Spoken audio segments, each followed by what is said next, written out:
दौलत, अटूट शक्ति और बेमिसाल रसूख। यह कहानी है उस शख्स की जिसके इशारों पर अमेरिका की तकदीर लिखी जाती थी, जिसका नाम था जॉन पियरपोंट मॉर्गन, जिन्हें दुनिया जेपी मॉर्गन के नाम से जानती है। दोस्तों, जेपी मॉर्गन दुनिया की पहली अरबों डॉलर वाली कंपनी के मालिक थे और उन्होंने देश के सबसे बड़े उद्योगों पर अपना साम्राज्य खड़ा किया था।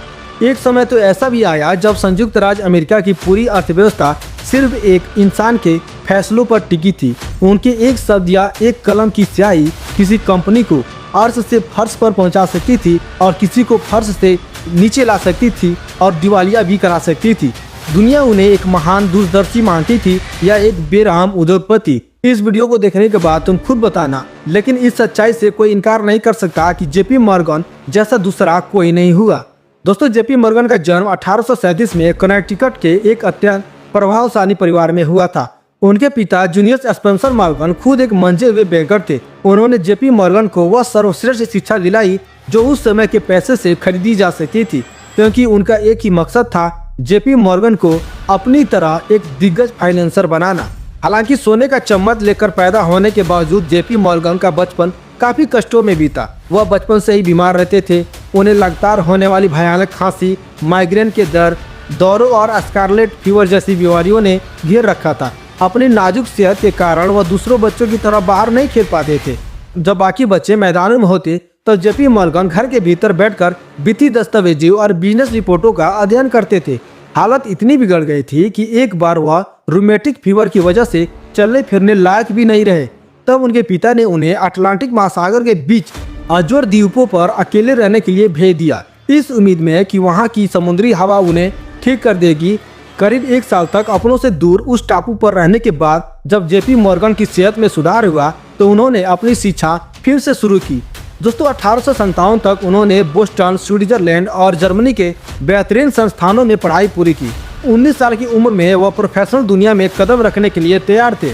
दोस्तों, उस समय उनके पिता लंदन की एक banking firm George Peabody and company में पार्टनर थे। पिता के रसूख की बदौलत जॉन को वॉल स्ट्रीट पर नौकरी मिल गई। उनका काम अमेरिका के आर्थिक और राजनीतिक हालातों पर विस्तृत रिपोर्ट तैयार करना था। लेकिन दोस्तों, जॉन के पिता को हमेशा यह डर रहता था कि उनका बेटा बहुत जल्दबाज और गर्म मिजाज का है।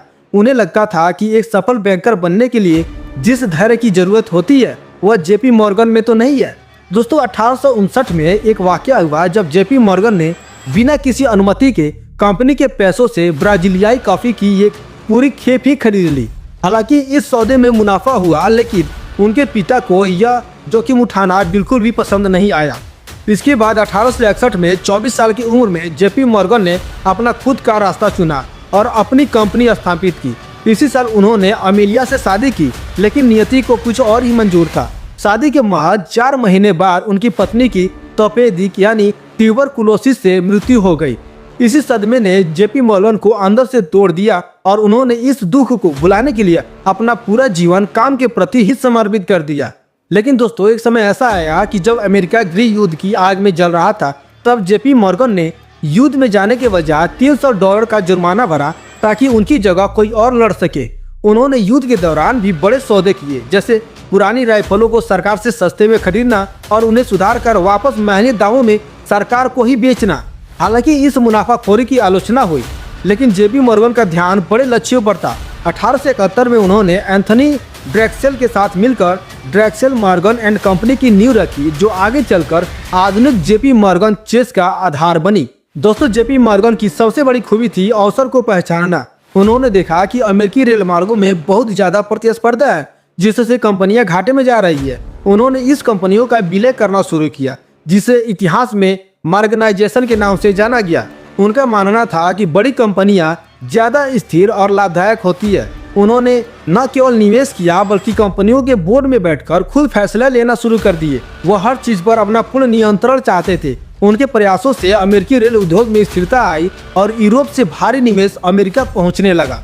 दोस्तों, 1901 में उन्होंने एक और ऐतिहासिक कदम उठाया। उन्होंने एंड्रू कार्नेगी की स्टील कंपनी को $480 मिलियन में खरीद लिया।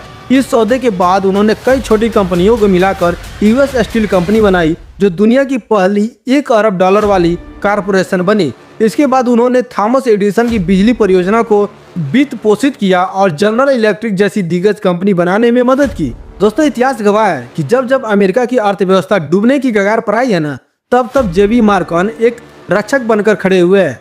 1895 में जब सरकार का स्वर्ण भंडार खत्म हो गया था, तब उन्होंने निजी तौर पर सोने का इंतजाम कर डॉलर को गिरने से बचाया था। फिर 1907 के वित्तीय संकट में जब बैंक दिवालिया हो रहे थे, तब उन्होंने देश के सभी बड़े बैंकरों को अपनी लाइब्रेरी में तब तक बंद रखा था जब तक कि वे संकट को सुलझाने के लिए एक योजना पर सहमत नहीं हो गए। लेकिन इतनी शक्ति और नियंत्रण ने लोगों के मन में डर भी पैदा कर दिया। लोग सवाल करने लगे कि क्या एक अकेले आदमी का पूरी अर्थव्यवस्था पर इतना प्रभुत्व होना सही है। इसकी जांच के लिए पूंजो कमेटी बनाई गई, जिसने वॉल स्ट्रीट के मनी ट्रस्ट की जांच की। इस जांच के दबाव और सार्वजनिक छवि खराब होने के कारण जेपी मॉर्गन की जो मानसिक स्थिति थी वो बिगड़ने लगी। यहाँ पर विडंबना देखिए, वह टाइटैनिक की पहली यात्रा पर जाने वाले थे, लेकिन उनकी सेहत बहुत खराब थी, इसलिए वह उस यात्रा पर नहीं गए और उन्होंने अपना इरादा बदल दिया। लेकिन दोस्तों, अब उनकी जिंदगी का आखिरी दिन आने वाला था। 31 मार्च 1913 को इटली के रोम में 75 वर्ष की आयु में इस महान उद्योगपति का निधन हो गया। उनके निधन के बाद फेडरल रिजर्व बैंक की स्थापना हुई ताकि भविष्य में अर्थव्यवस्था किसी एक व्यक्ति पर निर्भर न रहे। आज भी जेपी मॉर्गन चेस दुनिया का सबसे बड़ा बैंक है, जिसके पास $3 ट्रिलियन से अधिक की संपत्ति है। दोस्तों, जेपी मॉर्गन एक ऐसे शख्सियत थे जिन्होंने अपनी शर्तों पर दुनिया को चलाया और एक ऐसी विरासत छोड़ गए जो आज भी वैश्विक अर्थव्यवस्था की रीढ़ बनी हुई है। दोस्तों, इस पूरी वीडियो को देखने के बाद आप समझ ही गए होंगे कि जेपी मॉर्गन पूरी अमेरिका के लिए एक मसीहा थे। यदि आपको ये वीडियो पसंद आई हो तो लाइक सब्सक्राइब जरूर से कर लेना। फिर से मिलते हैं अगले वीडियो में, तब तक के लिए जय हिंद।